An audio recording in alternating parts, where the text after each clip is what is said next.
Hello, massage nerds. I am really excited about continuing all these reviews.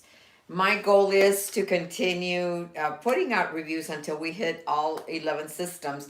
I've done the skeletal system review, the muscular system review. Today we're going to be doing the cardiovascular review, and I'm going to skip through some parts and focus on the important parts, hopefully, just to help you remember some of the stuff that you've already learned. Because remember that we've all already learned it in school. And if you have any doubts and if something doesn't sound right, please check it out. I always tell you that I'm not an expert.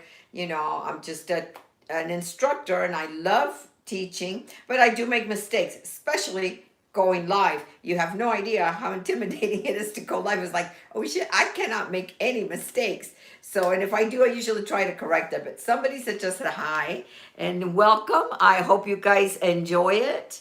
And the reason I'm doing them on YouTube is that can be saved. Instagram, unfortunately, doesn't save them for very long. And I'm not real familiar with Facebook. I really don't use Facebook that much. So check them out here. Pass them, spread the word, please. I think there's a lot of us staying home now that could really use the review so we don't forget. So anyway, let's get started. So the cardiovascular system, I'm going to list the anatomy and the physiology. Remember, the anatomy are the parts, and then the physiology is how it all works together. Okay? So most cells are embedded in the tissues, and the cells don't move. So it's the job of the cardiovascular system, the blood, to bring the nutrients to all those cells throughout your whole body. Cardiology is the study of the cardiovascular system. The anatomy, obviously, is the blood. And remember that blood is connective tissue. Oh, some people are saying hi. I gotta say hi. Hi from Jamaica. Anine from Toronto. Oh, welcome. I'm so excited that you guys are here. I'm very happy. I won't be able to be coming back and forth because, I get so distracted. I lose my train of thought. But thank you. Thank you for being here with me today. Doesn't feel so lonely when I have somebody here. So the anatomy, remember, is the blood vessels, which is the arteries, the veins, and the capillaries, and the heart, which the heart is a pump. Those are the parts of the cardiovascular system, the anatomy. Now, the physiology is how it works. It transports gases, nutrients, hormones, waste, and cellular products. It's also for protection. It protects us because it has the white blood cells, which builds up our immune system, which is really what fights disease. Is all the we have 5 types of white blood cells, and I'll go a little bit more into that. And also, one of the functions of the physiology of the cardiovascular system is it combats hemorrhaging.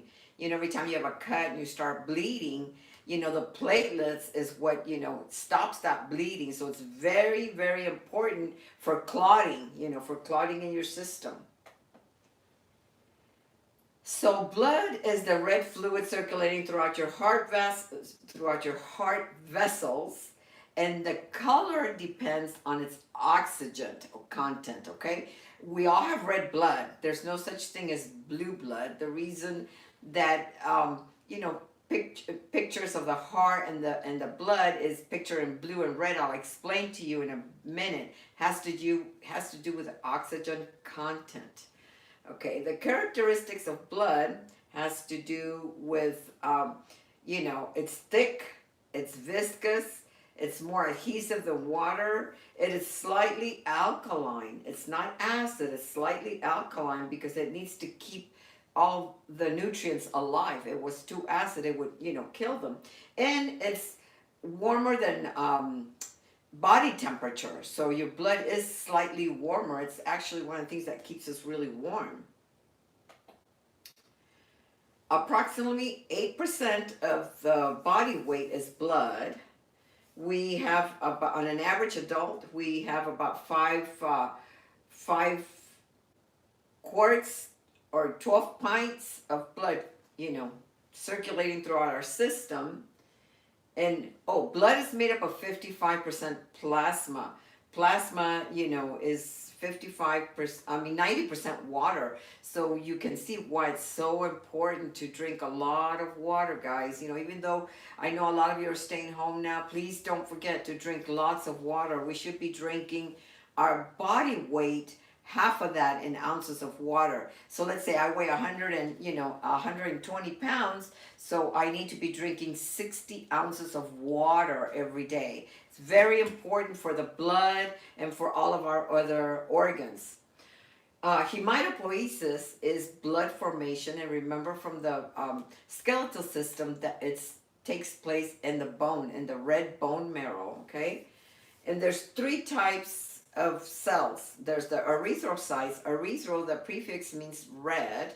Leuco means white, so leukocytes. There's 5 types of leukocytes, and we'll talk about those in a minute. And thrombocytes, those are the platelets, aka platelets, that are for blood clotting. Okay, so I talked about plasma being 90% water and 55% of your blood composition. Blood plasma contains glucose, hormones, dissolved proteins, and clotting factors such as fibrinogen. Okay, so there's the 5 types of leukocytes, and they're, I don't know that we all need to know the names of them, but I'll give you the names. The neutrophils, monocytes, eosinophil, and lymphocytes and basophils. And remember, the erythrocytes, the red blood cells, are the ones that carry oxygen in their hemoglobin. As a matter of fact, red blood cells don't have a nucleus. They lose the nucleus so that it can have more surface area to carry oxygen, and so that they can bend. They have to go, the capillaries are so small that sometimes the red blood cells have to fold in half to be able, to fit through the capillaries. So red blood cells do not have a nucleus. Their life is approximately 3 months, 120 days. And then they go to the spleen, to be recycled. So, and the white blood cells, they live anywhere from, 2 weeks to years. Because if your body, let's say you get some kind of a flu or some kind of, sore throat or something, you get sick, your body remembers that, that virus or that bacteria in your body, and it has, builds up an immunity to it. That's where vaccines come from.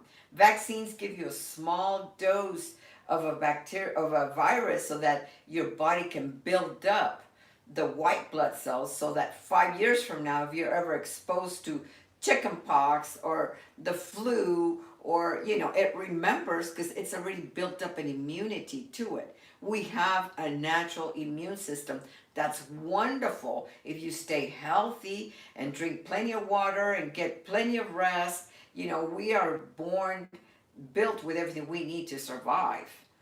So erythrocytes transport oxygen and carbon dioxide. They're also called red blood cells. Hemoglobin binds to oxygen and carbon dioxide so that they can be transported. And it is the most numerous cell are the red blood cells. We have more red blood cells than white, and more than the platelets. So their shape is concave. They're flat in the middle, so that I got ahead of myself with that one. They're flat in the middle so they can carry more oxygen. The lifespan is anywhere from 105 to 120 days. Oh, and it has the classification of blood types: A, B, or O. A, B are universal recipients, and O are universal donors. Okay, so the leukocytes, which is leuco means white, defends the pathogens. It's like an army. It's like an army of cells that if they detect any bacteria or anything that's that shouldn't be in your body. They go against it, so they're called the white blood cells are the fighters, the ones that go out there and fight any infection that you might have. They remove the dead cells, and the lifespan is anywhere from a few hours to a few days to years. Thrombocytes reduce blood loss from damaged vessels by promoting, hemostasis. So that means they stop the bleeding. If you ever get a cut, the fibrinogen, they're like little, it's like a net that forms right there, gets sticky so that the red blood cells can get trapped. It's like when you're fishing, it forms like a little net over a cut, and then all the red blood cells and the thrombocytes get stuck there, and they're jagged, so they form like a little net, and then they form the scab. So that's very important for our homeostasis of our body, so that we don't bleed to death. And the lifespan of thrombocytes is anywhere from 7 to 10 days. Let me continue here. I already talked about the universal recipient is the AB, or and the universal donor is the O type. Okay, so let's talk about the heart. This is like one of my favorite things to talk about, the blood circulation of the heart. The heart is like, it's like the size of both of your hands put together. If you put your hands together, this is about the size of your heart. And it does lay almost in the middle of your chest. But the apex, which is the pointier part, the apex is more towards the left. And then the base, which is the widest part, is a little bit higher. Somebody's saying hi. I gotta say hi. Friends de la Mora. Hi. I didn't get to read where you're from. They move so fast. So let's talk about the heart is a pump. The heart has to pump to get the blood through your whole system. We're gonna talk about the different types of systems. Okay, the different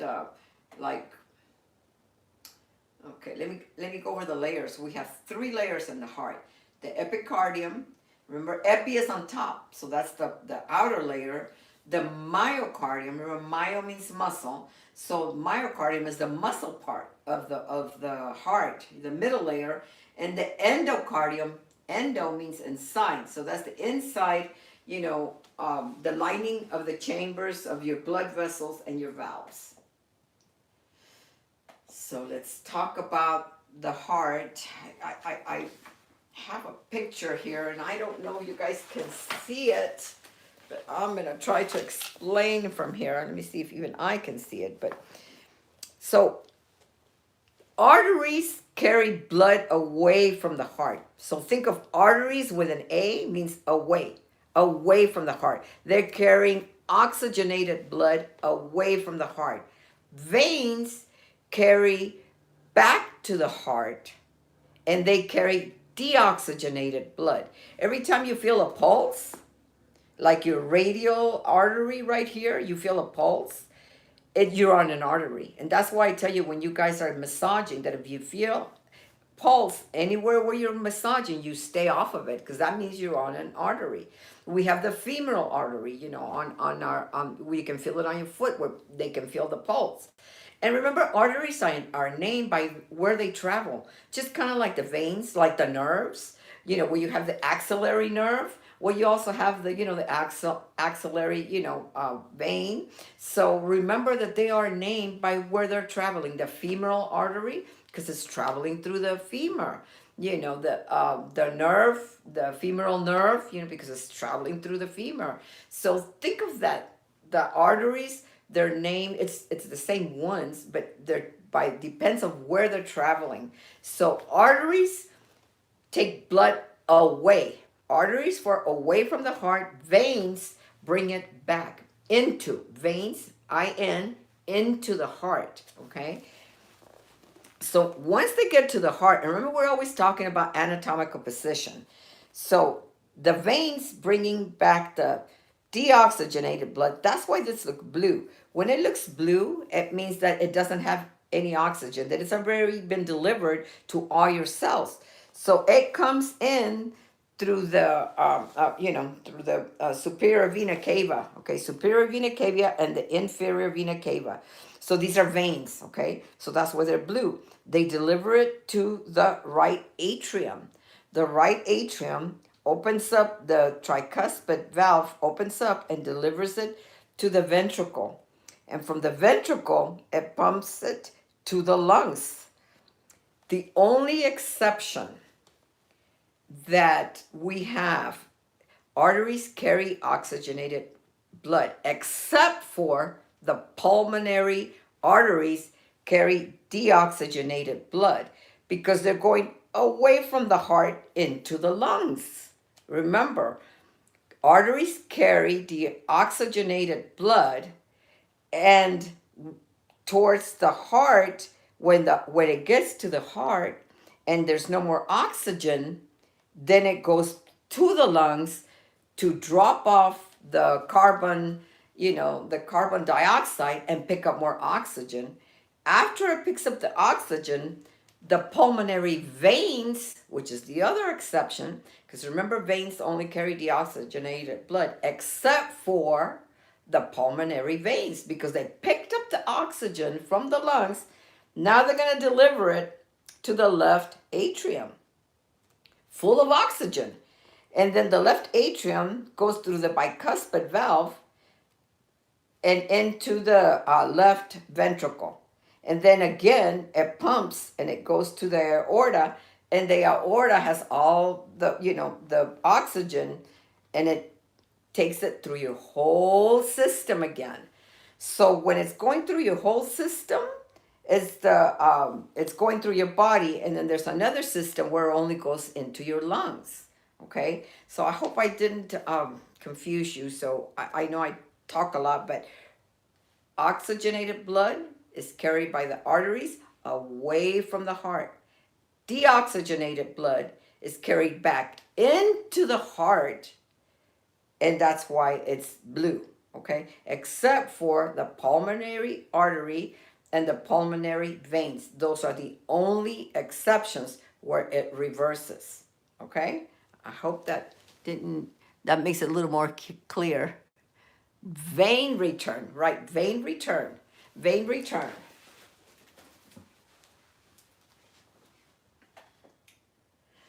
Okay, so the tricuspid valve and the bicuspid valve is what's in between the atrium and the ventricle. Atrium, I don't know if you guys have ever been in a house that has an atrium that's like the receiving chamber where you go into it. I remember I used to have an atrium in a house, and it was my receiving chamber. And so the atrium, that's why they call the two heart valve, the first ones are the atriums, where you receive the blood, and then from there it goes to the ventricles, okay? So the right side of the heart has the tricuspid valve from the atrium to the ventricle, and the bicuspid valve, because it only has two little flaps, is on the left side between the left atrium and the left ventricle. And the bicuspid valve also has another name, which is the mitral valve. Why does this one have two names and the tricuspid only has one? I don't know. If you find out, let me know why, because those things really, confuse me. And, it's like, why does one have two names and the other one doesn't? So the cusp, tricuspid, means three little flaps, and bicuspid means two little flaps. Okay, so then let's keep on. Oh, the closure of the valves, when you hear the tricuspid valve and the bicuspid valve, is the lub-dub that you hear when you hear a heartbeat. If you have a stethoscope and you hear your heartbeat, or the doctor's listening, that lub-dub, lub-dub, lub-dub, lub-dub, that thump is the closing of the tricuspid valve and the bicuspid valve. That's the sound that it makes. Okay, so the cardiac cycle. Let me take a drink of water. My throat's getting dry here.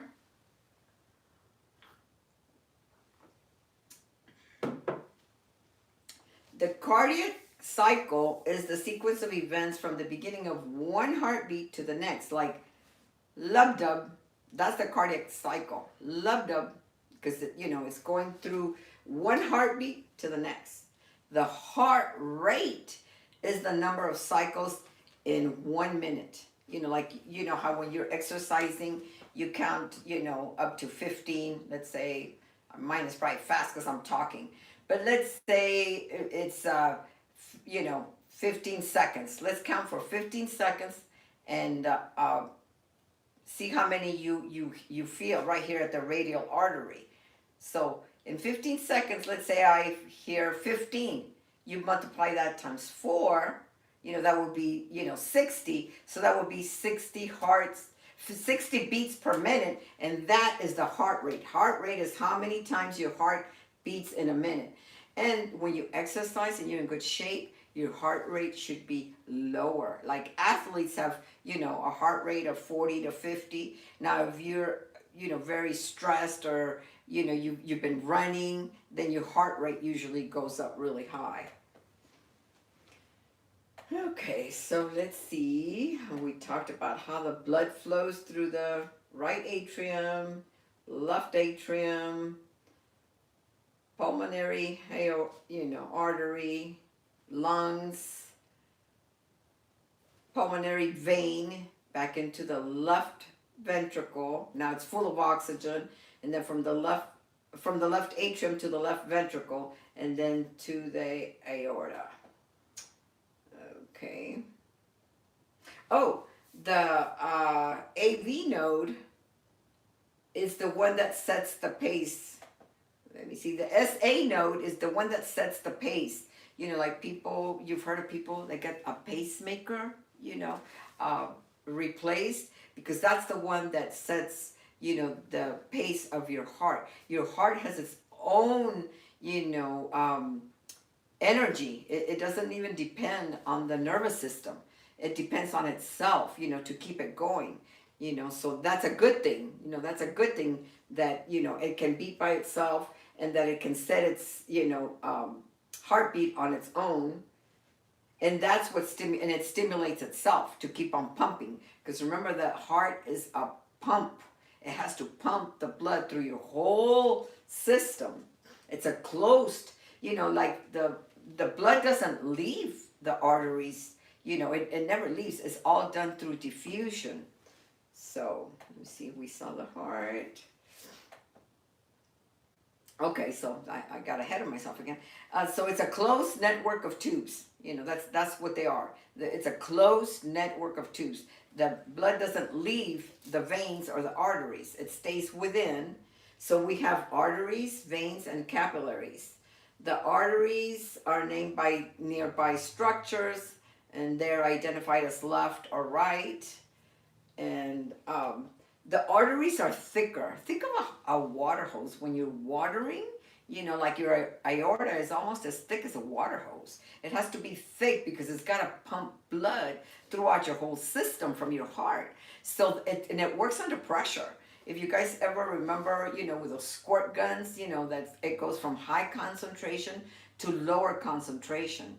So the ventricles contract to push that blood out, and that's when they measure your blood pressure. If your ventricles are not relaxing enough, then you're putting too much pressure on your heart. I think we're going to talk about blood pressure right now. So the walls of the arteries are thicker. The walls of the veins are a little thinner because they're just carrying blood back into the heart. Okay. Oh, vasodilation.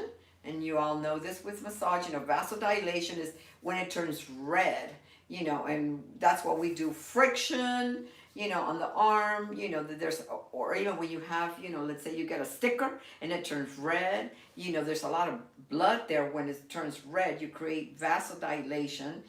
That's to, it brings heat. It brings more blood flow to that area to heal itself. Remember that blood brings nutrients to the muscles, to all of your organs. So what it does is it brings the oxygen and the nutrients, back into your cells that you need. So that's how we get fed, is through our blood, which is very important. Hyperemia or vasoconstriction, it becomes smaller, like with ice. When you put ice on your body, it turns your skin white because it's pushing the blood away from the surface of the body.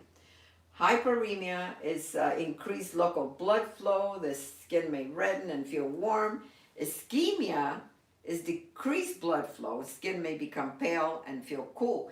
And we see a lot of ischemia in our practice. So I think when you get sensitive enough to notice body tissue, let's say you're working on somebody's back and you see where it's kind of pale, maybe by the rhomboids, then you know that it's ischemic, that the fascia is squeezing maybe the muscle so tight, it's not letting the blood flow freely through there. So that's our job, to create, vasodilation and bring blood flow to that area so it can start relaxing and releasing. And I always tell my students that really all we do is assist the body to heal itself. That's really all we do. We don't, we're not miracle workers. Intent is very important, but we're really just assisting the body to heal itself because we're we're helping the body, get the blood flow again. Oh, somebody just said hi. So I know we work a lot with ischemia. So when you're working on a body and you see that it's kind of pale, that means that they don't have a lot of blood flow to that area. So you can increase it by manipulating the tissue around it. And also by, cupping, wash off. There's lots of techniques, friction, tapotamen, all of those, So vessels transporting blood away from the heart are the arteries, blood and arteries. Okay. I already said all this. Sorry, I always get ahead of myself. Pulse is where you feel your pulse. That's from the arteries. Arterioles are smaller, thinner, arteries. So you have arteries, arterioles, veins, venules, and then capillaries. Capillaries are the smaller ones. It's in the capillary beds where gas exchanges. It's in the capillary beds where you exchange the oxygen for the carbon, dioxide.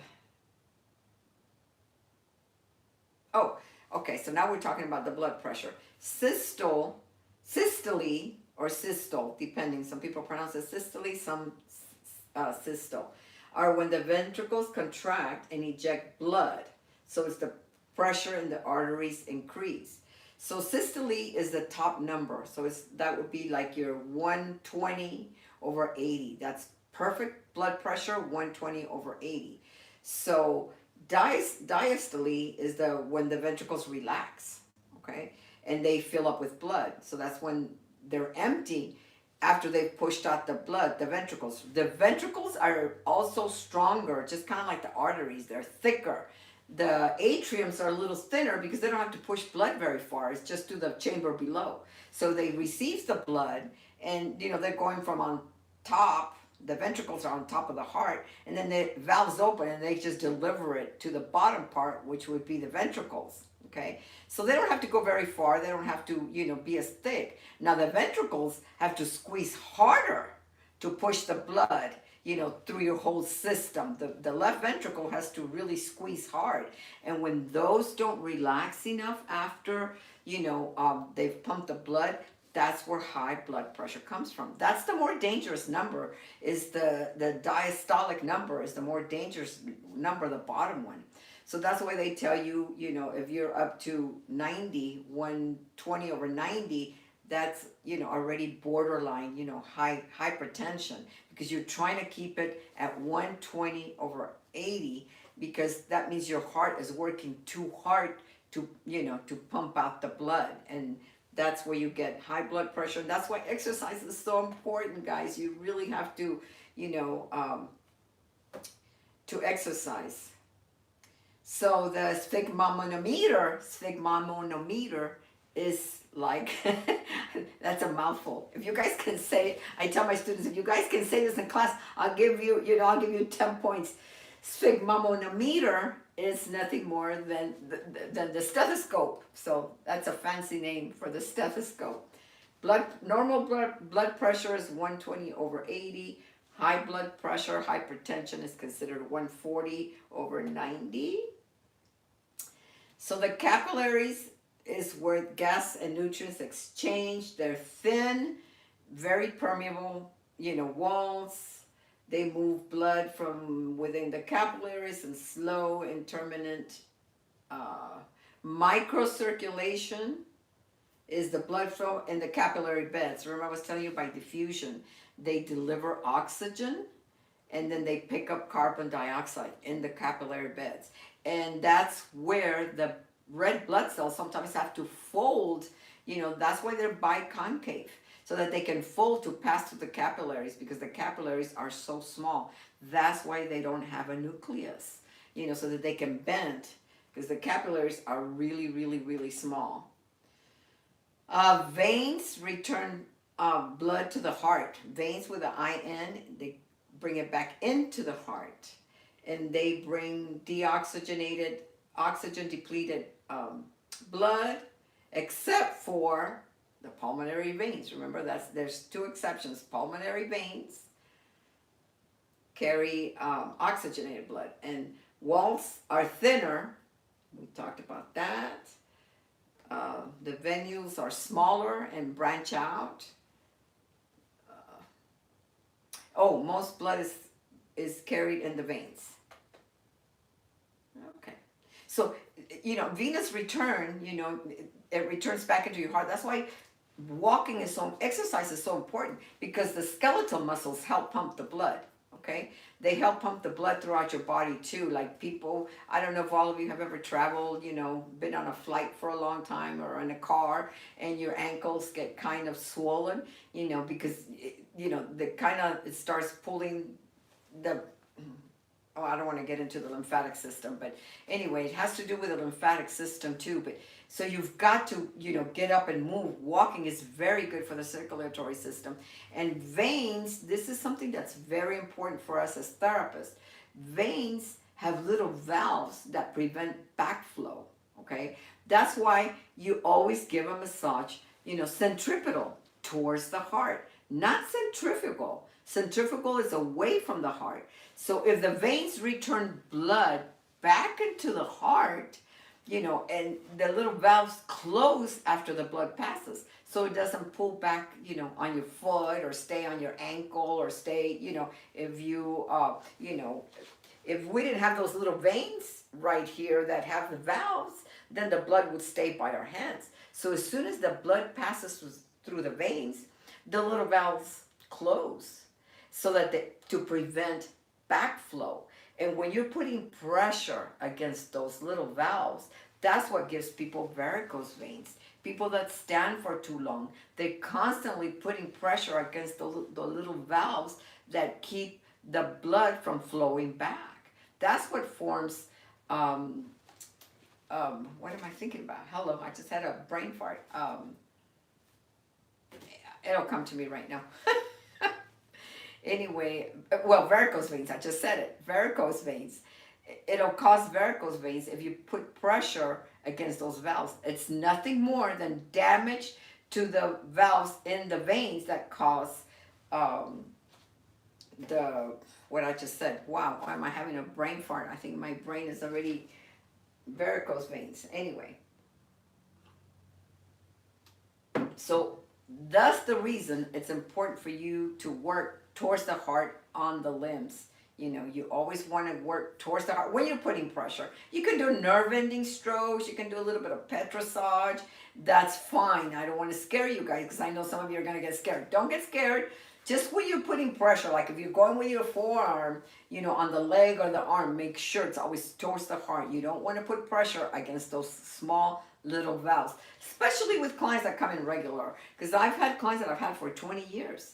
They come in, they did up until 3 weeks ago. They would come in regular once a week, once every 2 weeks. Can you imagine if I put pressure against those valves for 20 years? Eventually it damages those valves. So you've got to be very careful when you're working on your clients, to make sure that, that you work towards the heart on the appendicular skeleton. Okay. I talked about the skeletal being the muscle pump that squeeze and release. Sometimes I get ahead of myself. When then I go through the part and say, oh, I already said that. Okay. So, okay, so we have the pulmonary circuit and the systemic circuit. The pulmonary circuit is, it replenishes blood back into the lungs. So that's why it's called pulmonary. Remember, pulmonary means lungs. So the pulmonary circuit is within the lungs. The systemic circuit is throughout the whole body. It transports oxygen to the whole body. Okay, I think, and also the hepatic system, the liver and the stomach also has its own little system. And I think that's about it. Yeah. Yeah, that's it. We covered everything. So one of the things that, I want you to take from the cardiovascular system is how important it is for us as therapists, how much we affect this, especially for people that are laying down all the time, that are, bedridden. It's very important for us to continue working on them because it really helps the blood flow. It prevents blood clots. One of the symptoms of blood clots that we have to be careful with is you always feel to see if it's hot. If you see a red patch on a leg, and it's warm to the touch, and if it's very painful, then you need to refer them, to a doctor because it could be a blood clot. And blood clots don't look like little balls. It's not like it's a little ball. It looks like a long, like the way the veins are. It's shaped long. So it could be a blood clot, and we do have to be careful with that. We have to be careful with people that have diabetes because their circulation is a lot slower. So we do have to slow down the massage a little bit, for people that have, diabetes. We also, if we have somebody with high blood pressure, we want to slow it down a little bit. But if we have somebody that's going to go to run in a marathon and they want a massage, pre-event, then we speed it up a little bit more. So we really do have a big effect on the cardiovascular system when we work on somebody. So keep that in mind.